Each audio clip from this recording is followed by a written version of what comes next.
नमस्कार, उत्तराखंड बुलेटिन में आप सभी का स्वागत है। मैं हूं आपके साथ सपना। शुरुआत करेंगे बड़ी खबर से। देहरादून में सीएम धामी की सुरक्षा में बड़ी चूक। बता दें, कॉर्बेट में सीएम धामी की सुरक्षा से हुआ खिलवाड़। कॉर्बेट निदेशक से लेकर सुरक्षा एजेंसियों की बड़ी चूक सामने आ रही है। कॉर्बेट टाइगर रिजर्व में मुख्यमंत्री पुष्कर सिंह धामी की सुरक्षा से बड़ा खिलवाड़ हुआ है। यहाँ कॉर्बेट निदेशक साकेत बडोला से लेकर तमाम सुरक्षा एजेंसियों की बड़ी लापरवाही देखने को मिल रही है। दरअसल मुख्यमंत्री को जिस जिप्सी में कॉर्बेट की सैर करवाई गई, उसकी सुरक्षा ऑडिट ही नहीं हुआ था। इसकी गाड़ी की फिटनेस भी 5 साल पहले ही एक्सपायर हो चुकी थी। राजाजी टाइगर रिजर्व में गाड़ी के ट्रायल के दौरान 6 वन विभाग के अधिकारी और कर्मचारियों की जान चली गई थी। इस मामले को 1.5 साल गुजर चुके हैं, लेकिन अब तक वन विभाग किसी नतीजे पर नहीं पहुंच पाया। अभी यह चूक किसी से भुलाई भी नहीं गई कि इस बार कॉर्बेट टाइगर रिजर्व में मुख्यमंत्री की सुरक्षा से ही कॉर्बेट प्रशासन ने खिलवाड़ कर दिया है। मामला उस गाड़ी का है जिसमें मुख्यमंत्री पुष्कर सिंह धामी ने कॉर्बेट टाइगर रिजर्व में सैर की। मुख्यमंत्री के लिए चुनी गई जिप्सी के पिछले 5 साल से फिटनेस ही नहीं करवाई गई थी। यही नहीं, इसका इंश्योरेंस और पॉल्यूशन तक भी कॉर्बेट टाइगर रिजर्व प्रशासन की तरफ से देखा नहीं गया। जाहिर है कि 5 साल पहले ही जिस गाड़ी की फिटनेस एक्सपायर हो गई हो, उस पर बैठना खतरे से खाली नहीं था। सीधे तौर पर देखा जाए तो मुख्यमंत्री की सुरक्षा इस गाड़ी के चलते दांव पर लग गई। गनीमत यह रही कि इस गाड़ी में चलते हुए कोई खराबी या हादसा नहीं हुआ।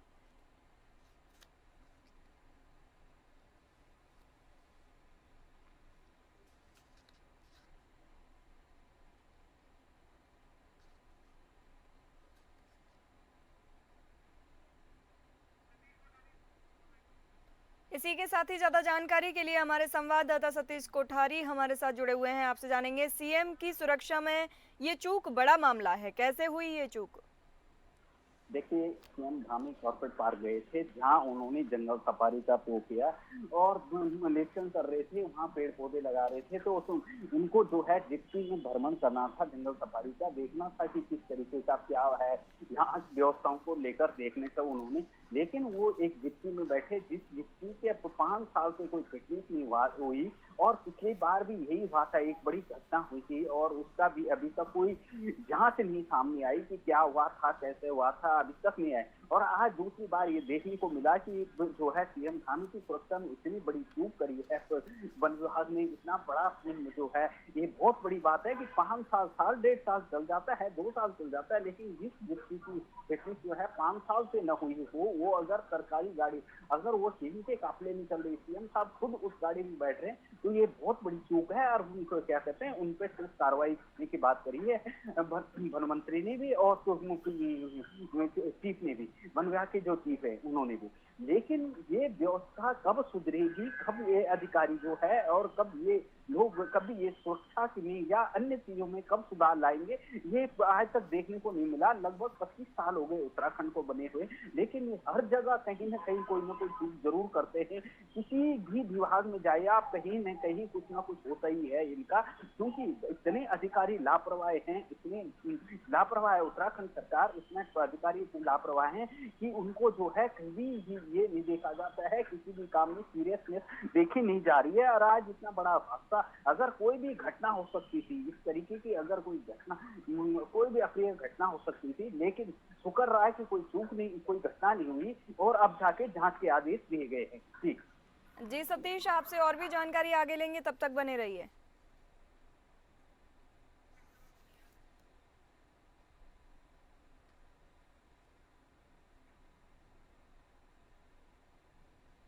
उत्तराखंड में आगामी 11 जुलाई से कांवड़ यात्रा की शुरुआत होने जा रही है। देश के कोने कोने से इस यात्रा में 4 करोड़ लोग शामिल होते हैं।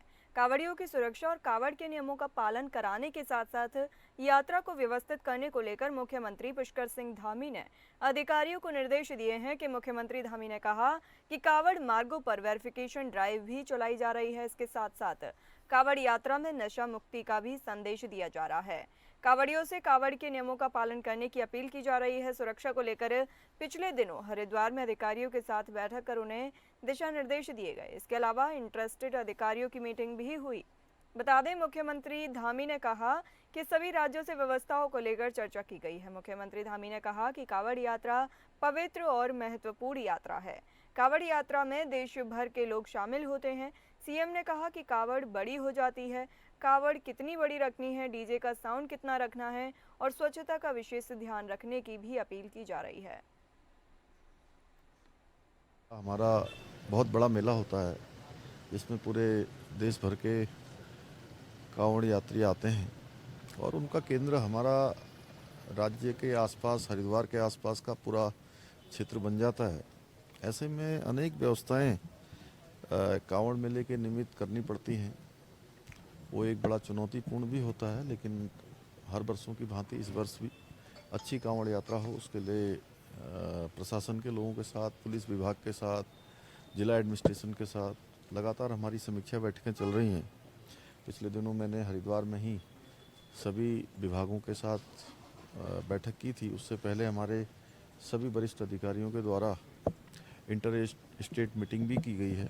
उसमें कुछ बातों पर जो सभी राज्यों को इस यात्रा में सहयोग करना है, अपने आने वाले जितने कांवड़ यात्री हैं उनको भी कुछ बातें बतानी भी हैं कि ज्यादा जानकारी के लिए हमारे सहयोगी सतीश कोठारी हमारे साथ लगातार बने हुए हैं। आपसे जानेंगे 11 जुलाई से कांवड़ यात्रा की शुरुआत हो रही है, क्या क्या तैयारियां की जा रही हैं कांवड़ यात्रा के लिए?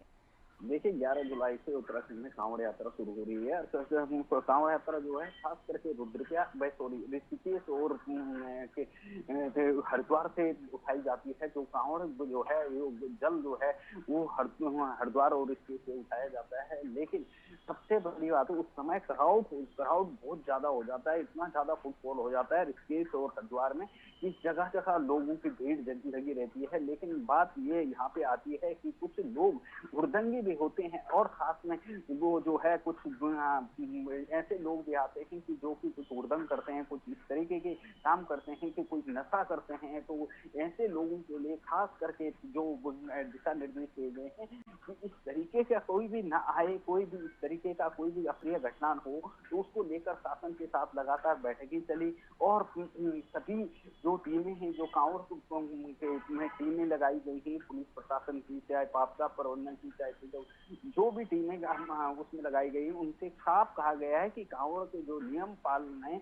उनको सही तरीके से करा दिया जाए। कि डीजे में भी जैसे लोग डीजे में भी कंपटीशन करते थे कांवड़ यात्रा के साथ साथ, वो कांवड़ लेने आते थे लेकिन कांवड़ उसमें जो है डीजे में कंपटीशन करते थे, तो उसके भी इस समय पूरी सख्ती बरती गई है कि इस तरीके की कोई ये नहीं हो कि डीजे का साउंड कितना है क्या हो, बिल्कुल प्रॉपर तरीके से।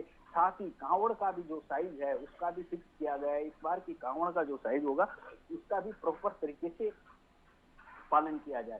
साथ ही ये जो मसूरी और इधर जो देहरादून मसूरी वाले रूट हैं उनमें सावधानी बरती जाए, क्योंकि कांवड़ का जो मुख्य है वो सिर्फ ऋषिकेश और हरिद्वार में है। क्योंकि काफी लोग जो है इधर मसूरी की तरफ घूमने के बहाने आ जाते हैं या देहरादून की तरफ आ जाते हैं, इधर चंबा की तरफ जाते हैं, तो उन पे खास ध्यान रखा जाए कि ये कांवड़ यात्री घूमने आ रखे हैं, कांवड़ के नाम पे घूमने आ रखे हैं या कांवड़ लेने आ रखे हैं, इसका बिल्कुल साफ ध्यान रखा जाए कि ये व्यवस्था जो है प्रॉपर तरीके से की जाए कि कोई अप्रिय घटना न हो और इस तरीके से कोई हुड़दंगी न पहुंचे। जी सतीश, आपसे और भी जानकारी आगे लेंगे, तब तक बने रहिए।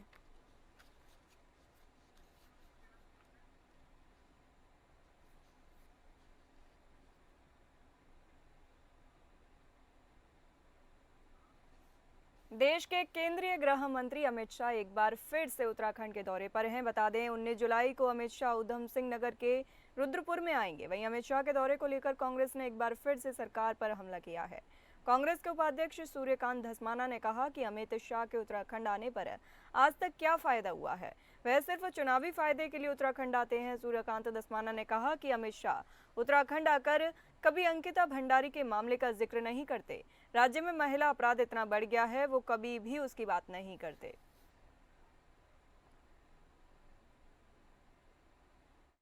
गृह मंत्री है देश के, अंकिता भंडारी के बारे में तो उन्होंने कभी कुछ नहीं कहा। उनकी पार्टी की जिला अध्यक्ष अनामिका शर्मा, उसने अपनी 13 साल की बच्ची को राक्षसों को परोस दिया, उसका रेप हुआ, उस बच्ची ने अपनी माँ के खिलाफ रिपोर्ट कराई। अमित शाह उसके ऊपर कुछ नहीं बोलेंगे। अमित शाह अपने पार्टी के जो तमाम उनके मंडल अध्यक्ष से लेकर के इतने लोग, उनके पार्टी के पदाधिकारी महिलाओं के खिलाफ हिंसा के मामले में, बलात्कार के मामले में, पॉस्को के मामले में उनके खिलाफ मुकदमे कायम हुए, जेल गए लोग, उस पर कभी नहीं बोलेंगे। उनको कम से कम समीक्षा करनी चाहिए। राज्य में महिलाओं के खिलाफ इतना हिंसा का मामला है तो उनको समीक्षा करनी चाहिए। हमें खुशी होती कि राज्य में कानून व्यवस्था के बारे में अगर वो समीक्षा करते, लेकिन जब वो आएंगे तो आप देखना बूथ के एजेंट, BLA, चुनाव 27 कैसे जीते, इसके बारे में चर्चा करेंगे। तो ये रूटीन का उनका एक काम है। मैं समझता हूँ कि राज्य के विकास के लिए, राज्य के हित के लिए, जन सरोकारों के लिए उनका कोई दौरा मायने नहीं रखता। इसी के साथ ही ज़्यादा जानकारी के लिए हमारे साथ लगातार सतीश कोठारी बने हुए हैं। आपसे जानेंगे, अमित शाह एक बार फिर से उत्तराखंड के दौरे पर हैं, तो क्या सुरक्षा व्यवस्था की गई है उनके लिए? साथ ही ये भी जानेंगे कि उनके उत्तराखंड के दौरे के पीछे क्या मकसद है, क्या मायने हैं? देखिए, उत्तराखंड में जो है तो हर वक्त जो है कभी केंद्रीय मंत्री आते हैं या कभी प्रधानमंत्री आते हैं या कभी गृह मंत्री आते हैं, तो इस तरीके उत्तराखंड दौरा तो चलता रहता है। लेकिन जब जब केंद्र से कोई बड़ा नेता आता है तो जरूर कांग्रेस की हमला करती है, क्योंकि केंद्र का कोई भी नेता उन मुद्दों पे बात नहीं करता। कांग्रेस का साफ कहना है कि केंद्र का कोई भी नेता उन मुद्दों पे बात नहीं करता है जो प्रदेश के हित में है। महिला सुरक्षा पे बात नहीं करता है, बेरोजगारी पे बात नहीं करता है, ये जो बढ़ते हुए क्राइम पे बात नहीं करता है। जगह जगह ये जो है जो भी प्रदेश की जो असुविधाएं हैं उन पे बात नहीं करता है। जब भी केंद्र का कोई नेता आता है वो सिर्फ चुनावी मुद्दों पे बात करता है और आने वाले चुनाव में ये देखता है कि कहाँ जाके कौन से एरिया में जाके कितना फायदा मिलेगा। लगातार कांग्रेस तरीके से हमला कर रही है और अभी अमित शाह आ रहे हैं, तो 19 तारीख को अमित शाह का दौरा है, तो इसमें भी कांग्रेस प्रदेश उपाध्यक्ष सूर्यकांत धस्माना ने कहा कि जो भाजपा के जो मंत्री आ रहे हैं या गृह मंत्री आ रहे हैं, उनका ये मकसद नहीं है कि हम यहाँ पे कोई बेरोजगारी, महिला उत्पीड़न, इस तरीके के कोई देश में बड़े रेप कांड हो रहे हैं प्रदेश में, खुद जो भाजपा के जो नेता हैं वही इस तरीके से पीड़ित कर रहे हैं, उन पे बात करें, ना कि बल्कि सिर्फ चुनावी फायदे लेने के लिए प्रदेश में आते हैं और प्रदेश से चुनावी फायदा लेके चले जाते हैं और लोगों को ये देखने को दिखाते हैं कि हम सारा बहुत कुछ कर रहे हैं लेकिन करते कुछ नहीं है। प्रदेश के हित में कोई भी कार्य आज तक नहीं किया है। जी, बहुत शुक्रिया सतीश कोठारी ये जानकारी देने के लिए।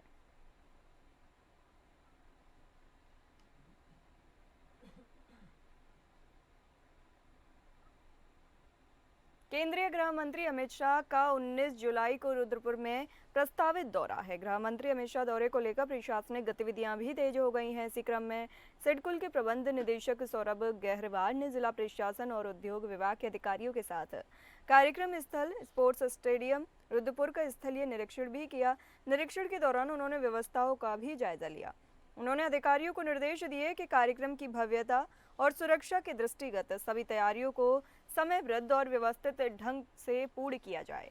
इस अवसर पर पुलिस बल समेत तमाम आला अधिकारी मौजूद रहे। अमित शाह इस कार्यक्रम के माध्यम से औद्योगिक क्षेत्र से जुड़े प्रतिनिधियों से संवाद करेंगे और कई महत्वपूर्ण परियोजनाओं की समीक्षा भी की जाएगी।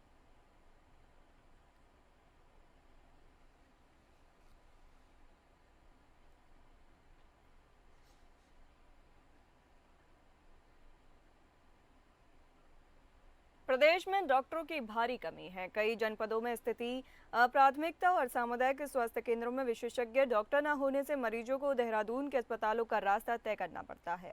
केंद्रीय परिवहन राज्य मंत्री अजय टम्टा से जब अस्पतालों में डॉक्टरों की कमी का विषय पूछा गया तो उन्होंने कहा कि बहुत सारे डॉक्टरों को राज्य सरकार कई सारी सुविधाएं देते हैं, उन्हें प्रवर्तीय जनपदों में भी भेज रही है। हमारे पास 10 मेडिकल कॉलेज हैं, जिसमें 6 सरकारी और 4 प्राइवेट मेडिकल कॉलेज हैं।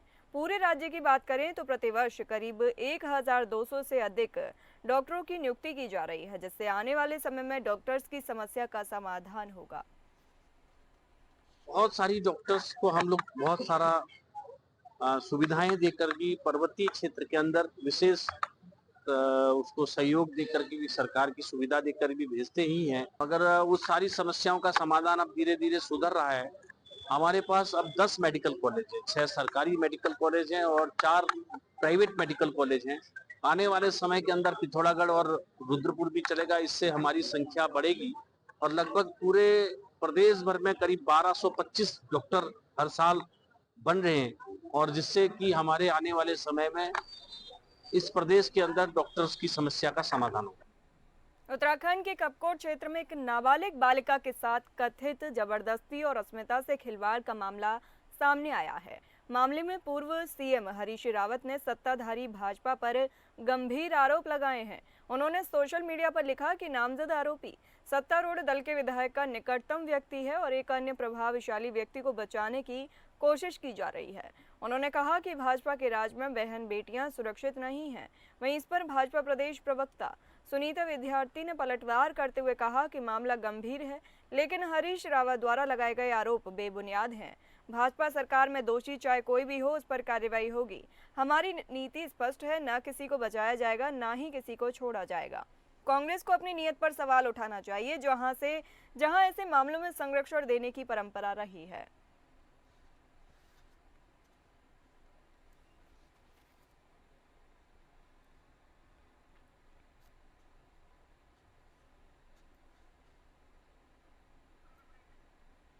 उत्तराखंड में पर्यावरण पर्व मेला को लेकर राज्य सरकार प्रदेश भर में पौधारोपण कर रही है। मदरसों में बीते वर्षों की भांति इस वर्ष भी हरेला पर्व मनाया जाएगा, जिसके तहत हर मदरसे में पौधारोपण किया जाएगा। उत्तराखंड मदरसे बोर्ड के अध्यक्ष मुफ्ती शमून कासमी ने बताया कि हरेला पर्व के लिए सभी व्यवस्थाएं पूरी कर ली गई हैं। प्रदेश के हर एक मदरसों में प्रधानमंत्री नरेंद्र मोदी की मुहिम के तहत एक पेड़ मां के नाम पर कार्यक्रम का आयोजन किया जाएगा। अभी हमने जो हरेला हमारा पर्व आ रहा है, उस पे हमने पिछले विगत वर्ष भी हमने जो है वो अपने मदरसों के अंदर हरियाला पर्व को बहुत हर्षोल्लास के साथ मनाया था। हर्षोल्लास के साथ ही ये भी हम एक पेड़ माँ के नाम हर मदरसे में लगाएंगे और हमने उसकी रूपरेखा तैयार कर ली है। ग्राम पंचायत खानपुर पूर्व से प्रधान पद की प्रत्याशी प्रियंका राय पत्नी सुमंगल राय के समर्थन में ग्रामीणों का रुझान लगातार बढ़ता जा रहा है। हाल ही में कंटोपा गांव खानपुर पूर्व में चुनावी बिगुल सर्वे के दौरान बुजुर्गों, महिलाओं और युवाओं ने एक सुर में युवा समाज सेवी सुमंगल राय के कार्यों की सराहना करते हुए प्रियंका राय को समर्थन देने की बात कही। इस ग्राम पंचायत में कुल 5 प्रत्याशी चुनाव मैदान में हैं। ग्रामीणों का कहना है कि पिछले कई वर्षों से क्षेत्र में विकास कार्य ठप हैं, जिस कारण वे बार बदलाव चाहते हैं। ग्रामीणों ने साफ कहा कि अब की बार पंचायत को एक ऊर्जावान और ईमानदार नेतृत्व की जरूरत है, जो क्षेत्र के विकास को प्राथमिकता दे। अब देखना होगा कि ग्राम प्रधान की गद्दी किसके सिर का ताज बनती है।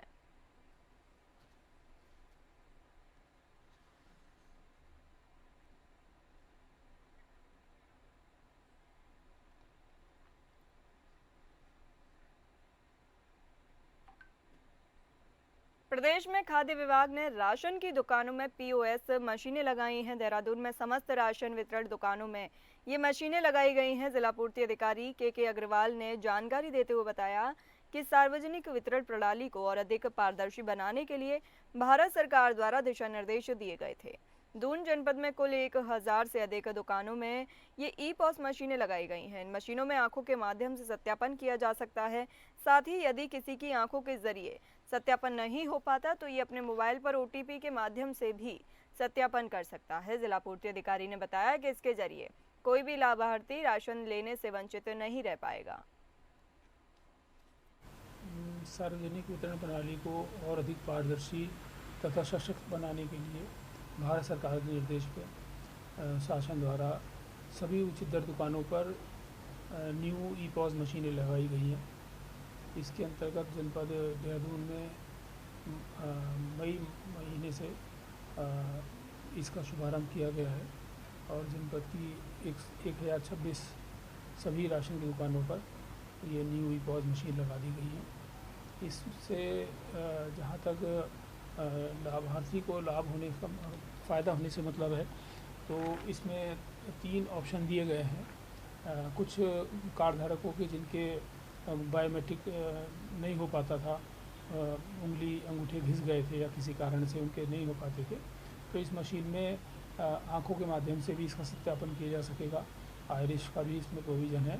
साथ ही यदि किसी की आंखें में भी कोई जो है दिक्कत है, पानी आता है उससे भी सत्यापन नहीं हो पाता है, तो मोबाइल पे ओटीपी के माध्यम से इसका जो है सत्यापन होगा।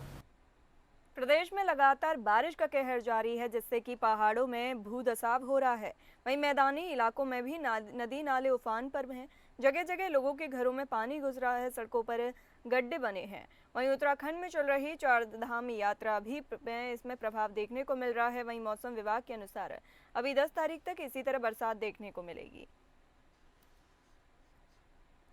लगातार बारिश से जहां नदी नाले उफान है, पहाड़ों में लगातार भूस्खलन हो रहा है और देहरादून में इस तरीके से नाले, जिन नालों में बिल्कुल पानी नहीं होता था, सूखे रहते थे, वो नाले उफान पे हैं। रात को कई बार अलर्ट किया जाता है कि यहाँ से अपनी झुग्गी खाली करें, सभी लोग, रास्ते बंद हैं। लगातार जिस तरीके से बारिश हो रही, ये सड़कों पे गड्ढे हैं, पे पानी भरा हुआ है जगह जगह और लोगों को आवाजाही में बहुत ज्यादा दिक्कत हो रही है, क्योंकि पहाड़ों में इस समय उत्तराखंड में चार धाम यात्रा भी चल रही है, पंचायत चुनाव भी हैं, लेकिन अब देखना होगा कि किस तरीके से ये सारी चीजें निपटती हैं, क्योंकि जिस तरीके से मौसम विभाग लगातार अलर्ट कर रहा है, अभी भी मौसम विभाग ने 12 तारीख तक का अलर्ट कर रखा है कि लगातार बारिश होती रहेगी और भूस्खलन की समस्या चलती रहेगी। अब देखना यह है कि मौसम कब तक अपने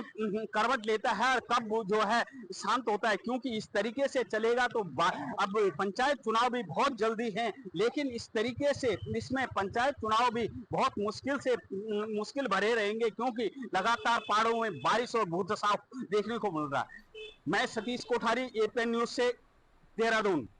चमोली में मोक्ष नदी उफान पर है, जिससे सेरा गांव में नुकसान हुआ है। ग्रामीणों ने रात्रि को भागकर अपनी जान बचाई। तहसील प्रशासन से मिली जानकारी के अनुसार चमोली जिले में बीती रात्रि को हुई भारी बारिश के चलते मोक्ष नदी उफान पर आने से ग्राम सभा सेरा में भारी नुकसान हुआ है। बताया कि नदी उफान पर होने से अवतार सिंह घर में पानी घुस गया, जिससे काफी नुकसान हुआ है। काफी नुकसान बताया जा रहा है।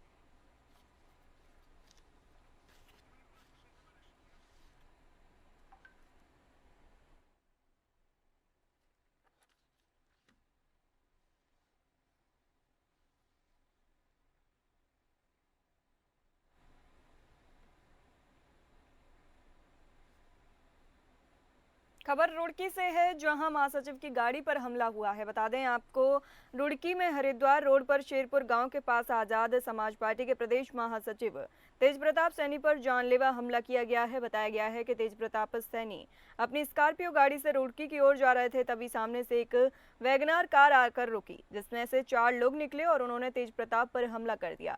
वहीं इस घटना से क्षेत्र में सनसनी फैल गई। हमला होते ही अफरा तफरी मच गई और हमलावर वारदात को अंजाम देकर मौके से फरार हो गए। इस हमले से तेज प्रताप बाल बाल बच गए, लेकिन मानसिक रूप से उन्हें झटका महसूस हुआ है।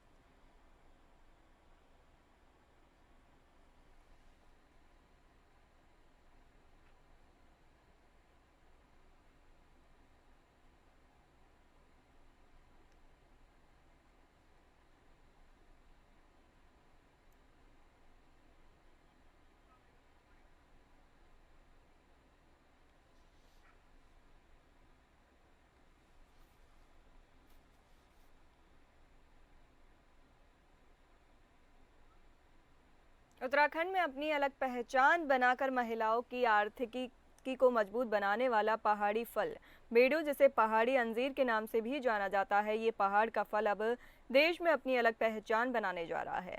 दरअसल जिला पौड़ी गढ़वाल के विकासखंड पौड़ी में ग्रामोत्थान परियोजना के माध्यम से बेडू यूनिट में स्वयं सहायता समूह महिलाएं बेडू फल से जैम और चटनी तैयार कर उन्हें बाजार में उतार रहा है, जिसका स्वाद चखने के लिए बाजार में इसकी अच्छी खासी डिमांड भी है।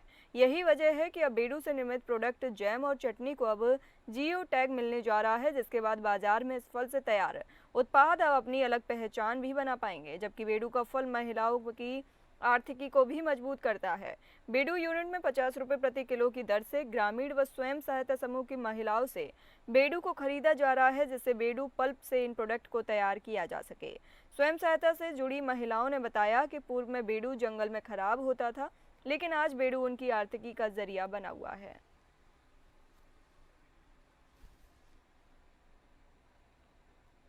फिलहाल इस बुलेटिन में इतना ही। नमस्कार।